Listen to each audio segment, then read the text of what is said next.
प्रिय छात्र और छात्राओं, हिंदी साहित्य की ऑनलाइन कक्षा में आपका बहुत बहुत स्वागत है।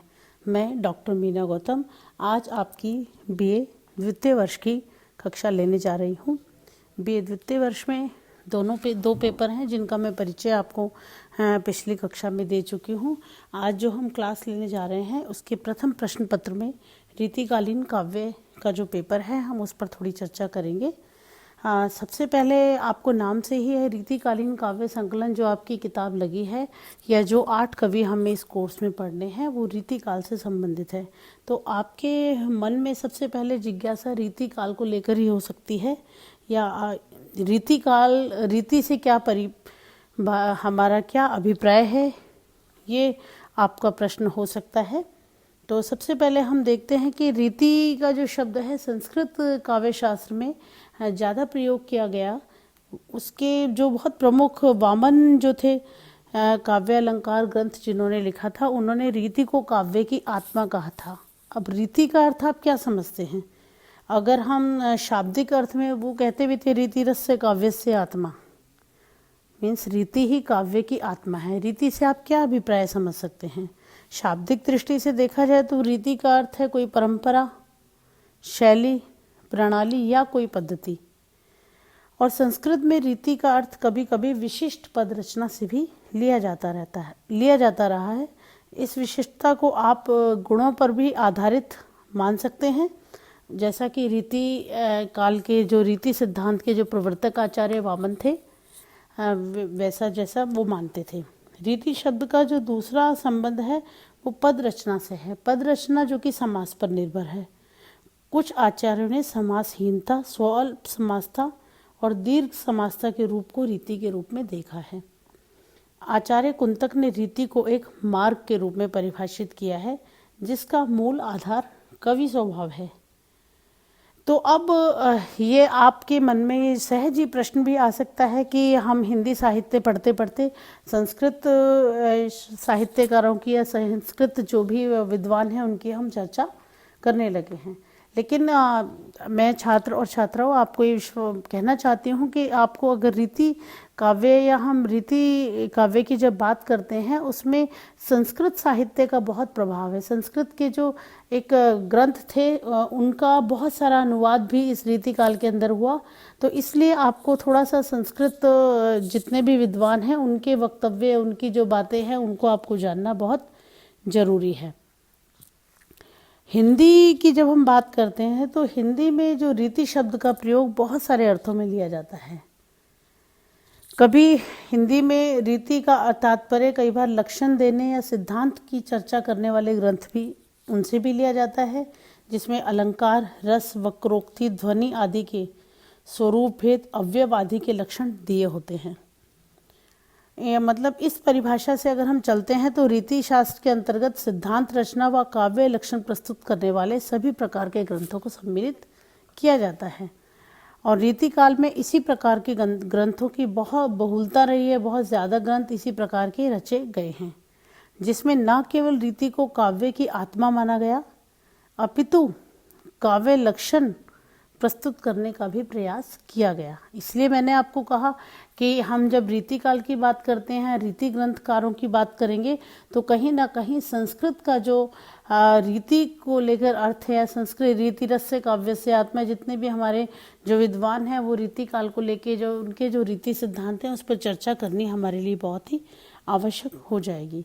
लेकिन फिर भी हिंदी का जो रीति साहित्य है, हिंदी का जो रीति काल का जो साहित्य है वो संस्कृत के रीति काल से काफ़ी अलग भी पड़ता है। बहुत सारे रूप ऐसे भी हैं, कई रूपों में वो भिन्न भी पड़ता है क्योंकि संस्कृत में जो रीति शास्त्र का बिल्कुल अक्षर से पालन किया गया, जो काव्य के नीति नियम या जो भी तरह की चीज़ें थी उसका अक्षर से पालन दिखाई देता है। लेकिन हिंदी में जो रीति का प्रयोग उन ग्रंथों के लिए किया गया जिसमें काव्य के विविध अंगों का उदाहरण सहित विवेचन किया गया या उदाहरण सहित विवेचन जहाँ प्रस्तुत किया, हिंदी के अंदर हमने केवल रीति काल में अधिकतर ग्रंथ इसी प्रकार से लिखे गए हैं।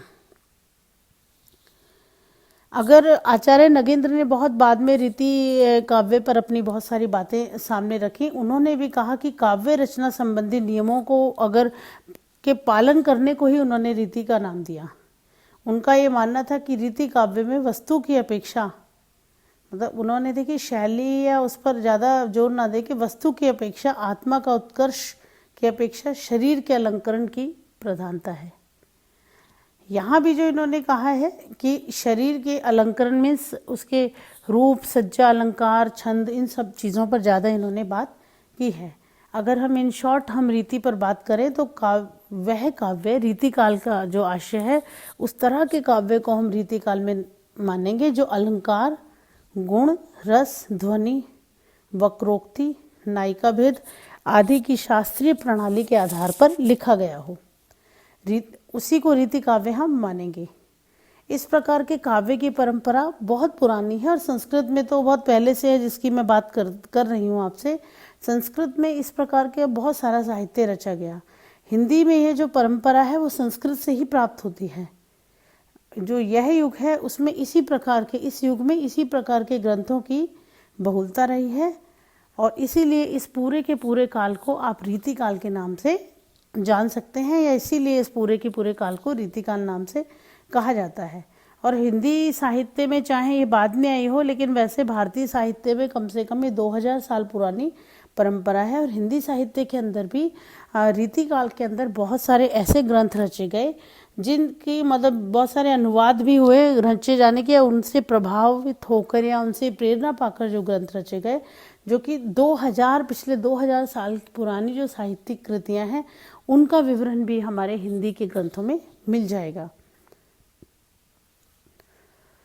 तो इसमें कहना जाए कि इस युग की जो प्रमुख प्रवृत्ति है, जैसी मैंने बात की, पूरी की पूरी प्रवृत्ति है, मूल जो उद्देश्य है या प्रतिपाद्य है या विषय निरूपण जो भी इस काल में रहा वो रीति से संबंधित ग्रंथों का ही रहा।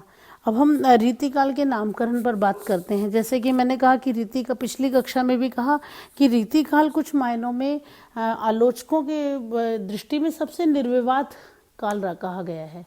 जैसे भक्ति काल के उदय को लेकर बहुत सारी व्याख्याएं हुई, आदिकाल के नामकरण को लेकर बहुत सारी विवाद हुए या बहुत सारे चर्चाएं हुई। हालांकि रीति काल के नाम को लेकर तो बहुत सारे लोगों ने अलग अलग नाम दिए, लेकिन विवाद कहीं भी नहीं होता है इसमें खड़ा। तो बहुत सारे रीति काल का जो नाम है विद्वानों में, मतलब विद्वानों ने अपने अलग अलग नाम दिए, मतभेद रहा, लेकिन रीति का जो उसको सभी ने स्वीकारा एक ही मत से। तो आचार्य रामचंद्र शुक्ल जब इसका सबसे पहले, जैसा कि मैं बताती हूँ कि जो काल विभाजन जिसको हम आदर्श तरीके से जो काल विभाजन, पहली बार काल विभाजन दिखता है वो आचार्य रामचंद्र शुक्ल की हिंदी साहित्य के इतिहास में दिखता है। उन्होंने देखा कि रीति ग्रंथों की बहुलता है इस समय, या बहुत सारे रीति काल से संबंधित ग्रंथ ही इसमें रचे गए हैं, तो इसीलिए उन्होंने रीति काल का नाम दिया कि रीति से संबंधित बहुत सारे ग्रंथों की बहुलता को देखकर उन्होंने इस जो काल का नाम रीति काल दिया। और उसके पश्चात मिश्र बंधुओं को देखते हैं तो मिश्र बंधुओं ने इस युग को अलंकार काल किया। मतलब इसके सभी इतिहासकारों ने इसके अलग अलग नाम दिए। रमाशंकर शुक्ल रसाल थे, उन्होंने जब इतिहास लिखा तो कला काल इसका नाम किया। विश्वनाथ प्रसाद मिश्र को अगर आप देखें तो उन्होंने इस काल को श्रृंगार काल कहा। तो बहुत सारे विद्वानों ने अपने अपने मत दिए, लेकिन फिर भी सभी लोग इस बात पर बिल्कुल एकमत हैं कि रीति काल को जो प्रतिपाद्य है, पूरा उद्देश्य है, वो पूरा का पूरा रस, अलंकार, शब्द शक्ति और नायिका भेद ही रहा। और इन सब का वर्ण्य विषय, जो विषय है सारे कवियों का, वो सिर्फ श्रृंगार ही रहा है। इस पर सब मतलब मतैक्य है पूरे के पूरे विद्वानों में। इसीलिए रीति काव्य में देखा जाए तो श्रृंगार वृत्ति का ही व्यापक वर्णन दिखाई देगा। इस युग की जो रचनाएं हैं इसमें नायिका भेद, षट्ऋतु वर्णन, नक्षिक वर्णन को विस्तार से लिखा गया है। और दूसरा काव्य इसकी बात की जाए तो अलंकार, शब्द शक्ति और बहुत सारे जितने भी उदाहरण आते हैं वो श्रृंगार परक ही उदाहरण दिए जाते हैं। मतलब जो अलंकारों का परिचय दिखाया जाता है या अलंकारों का वर्णन जो दिया गया है, उसमें जो उदाहरण प्रस्तुत किए जाते हैं वो ज़्यादातर श्रृंगारिक ही उदाहरण इसमें प्रस्तुत किए गए हैं, क्योंकि मूल जो प्रवृत्ति है वो श्रृंगार की ही रही। और इसीलिए बहुत सारे लोग इसको मतलब चाहे रीति काल नाम रखें, लेकिन श्रृंगार से इसका बहुत बड़ा वैसा नाता रहा है, चाहे श्रृंगार काल, कला काल, लेकिन जो वर्णन का जो विषय है वो श्रृंगार ही रहा है। तो ये कहा जाता है कि इस युग में, मतलब हम नट शेल में इसको आगे कहें तो कह सकते हैं कि इस युग में अलंकरण, रीति, शैली, श्रृंगार तथा कला पक्ष का स्वरूप सबसे ज़्यादा उभार कर दिखाया गया और इसमें से किसी भी आधार पर इसका नामकरण किया जा सकता था। इस वजह से मतलब शुक्ल जी ने भी रीतिकाल एक अलग दृष्टिकोण इसको माना, लेकिन बहुत सारे लोगों का मतलब कहने का भाव ये है कि श्रृंगार से आसपास के ही इसके नाम जोड़कर रखे गए। अब रीतिकाल की हम बात करें, रीतिकाल में ऐसा नहीं है कि एक ही पद्धति, एक ही शैली का, एक ही स्तर का साहित्य रचा गया। तो रीतिकाल की भी बात करते हैं, इसमें आपको 3 धाराएं स्पष्ट रूप से दिखाई देती हैं। एक तो पहली जो काव्य धारा है वो रीतिबद्ध काव्य धारा है। रीतिबद्ध काव्य धारा को अगर आप देखेंगे, बिल्कुल रीतिबद्ध नाम से ही आपको पता चलेगा कि ऐसे कवि जिन्होंने रीति की परिपाटियों के अनुसार ही काव्य को रचा, बिल्कुल बंधी बंधाई परिपाटी के अनुसार ही काव्य की रचना करते रहे, वे सब रीतिबद्ध कविता में आते हैं।